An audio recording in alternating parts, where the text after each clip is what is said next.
ईसा पूर्व 6ठी शताब्दी भारतीय इतिहास में एक महत्वपूर्ण स्थान रखती है। वैदिक काल के प्रारंभ में राजनीतिक संगठन का मुख्य आधार जन था। जन का मुख्य आधार परिवार, परिवार से कुल, कुल से ग्राम, ग्राम से जन का निर्माण होता था। उत्तर वैदिक काल में जन का स्वरूप स्थायी हो गया। अब जन जनपद कहे जाने लगे। जनपद का अर्थ है जन द्वारा अधिकृत क्षेत्र। अपने जनपद की सीमा के विस्तार की भावना तथा पारस्परिक युद्धों से जनपद अपेक्षाकृत विस्तृत हो गए तथा महाजनपद कहलाने लगे। जनपदों के बारे में जानकारी के प्रमुख साधनों में प्रारंभिक बौद्ध तथा जैन ग्रंथ, उत्तर वैदिक कालीन साहित्य, पुराण, रामायण, महाभारत आदि हैं। बौद्ध ग्रंथ अंगुत्तर निकाय तथा जैन ग्रंथ भगवती सूत्र में 16 महाजनपदों की सूची दी गई है। तो आइए जानते हैं महाजनपदों के प्राचीन स्वरूप से लेकर आधुनिक स्वरूप। नंबर 1 पर है अंग महाजनपद। यह जनपद बिहार के उत्तर पूर्वी भाग में स्थित था। इसमें बिहार के वर्तमान भागलपुर और मुंगेर जिले शामिल हैं। अंग जनपद की राजधानी का नाम चंपा था। मगध के शक्तिशाली शासक बिंबिसार ने अंग के राजा बृहद्रथ को युद्ध में पराजित कर उसे मार डाला और अंग को मगध में सम्मिलित कर लिया। नंबर 2 मगध महाजनपद। इन 16 महाजनपदों में सबसे प्रसिद्ध मगध का राज्य था। यह राज्य आधुनिक बिहार में पटना, गया और शाहबाद क्षेत्रों में फैला हुआ था। इसकी राजधानी गिरिवज्र थी, जिसका बाद में नाम बदलकर राजगृह कर दिया गया। आने वाले शासकों ने इस राजधानी को बदलकर पाटलिपुत्र कर दिया।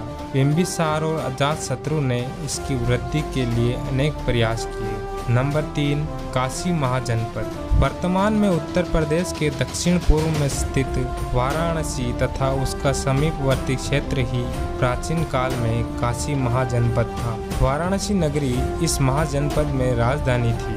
काशी का महाजनपद सबसे अधिक प्राचीन माना जाता है। मगध के राजा अजातशत्रु ने काशी पर अधिकार कर इसे मगध का अंग बना लिया। नंबर 4 कौशल महाजनपद। यह राज्य आधुनिक उत्तर प्रदेश के अवध क्षेत्र में फैला हुआ था। इसकी राजधानी श्रावस्ती थी।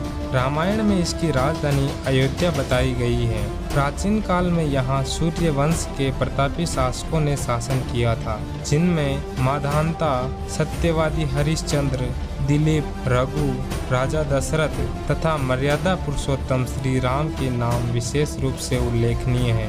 नंबर 5 वज्जी महासंघ। यह 8 राज्यों का गणतंत्रात्मक संघ था। इन राज्यों में लिच्छवी, विदेह और ज्ञात्रिक महत्वपूर्ण थे। विदेह की राजधानी मिथिला, लिच्छवियों की राजधानी वैशाली तथा ज्ञात्रियों की राजधानी कुंडग्राम थी। नंबर 6 मल्ल महाजनपद। पूर्वी उत्तर प्रदेश के देवरिया जिले में मल्ल महाजनपद स्थित था। इस महाजनपद का उल्लेख महाभारत में भी मिलता है। इस संघ राज्य में मल्लों की 2 शाखाएं सम्मिलित थी, एक कुशीनारा, दूसरी पावा।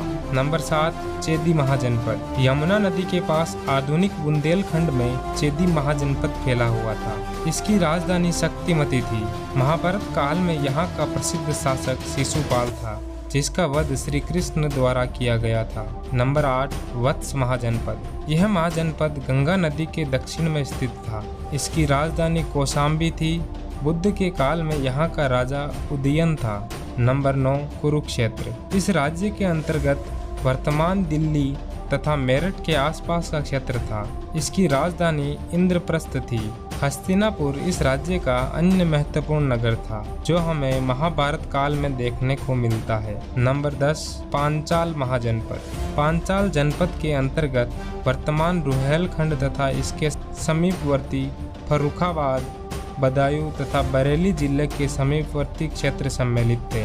पांचाल देश 2 भागों में विभक्त था। उत्तरी पांचाल, जिसकी राजधानी अहिछत्र थी, और दक्षिणी पांचाल, जिसकी राजधानी कांपिल्य थी। महाभारत में इस राज्य का वर्णन मिलता है। द्रौपदी इसी राज्य की राजकन्या थी। नंबर 11 मत्स्य महाजनपद। राजस्थान के जयपुर, भरतपुर एवं अलवर जिलों में मत्स्य महाजनपद फैला हुआ था। इसकी सीमाएं अरावली की पहाड़ियों से सरस्वती नदी के तट तक फैली हुई थी। इसकी राजधानी विराटनगर थी। महाभारत के अनुसार पांडवों ने अपना अज्ञातवास का समय यहीं बिताया था। नंबर 12 सूरसेन। वर्तमान ब्रजमंडल का क्षेत्र इस जनपद के अंतर्गत आता था और मथुरा इसकी राजधानी थी। यहाँ यदुवंशी राजाओं का शासन था। नंबर 13 अस्मक। गोदावरी नदी के तट पर यह महाजनपद स्थित था। इसकी राजधानी पोतन या पोदन्य थी। 16 महाजनपदों में केवल अस्मक ही दक्षिण भारत में स्थित था। नंबर 14 अवंती महाजनपद। पश्चिमी तथा मध्य मालवा के क्षेत्र में अवंती महाजनपद बसा हुआ था। इसकी 2 राजधानियां थी, उत्तर में उज्जैनी और दक्षिण में महिष्मती। उज्जैनी की पहचान मध्य प्रदेश के आधुनिक उज्जैन से की जाती है। नंबर 15 गांधार महाजनपद। भारत के उत्तर पश्चिमी सीमावर्ती क्षेत्र तथा उत्तरापथ पर 2 प्रमुख महाजनपद थे, गांधार और कंबोज।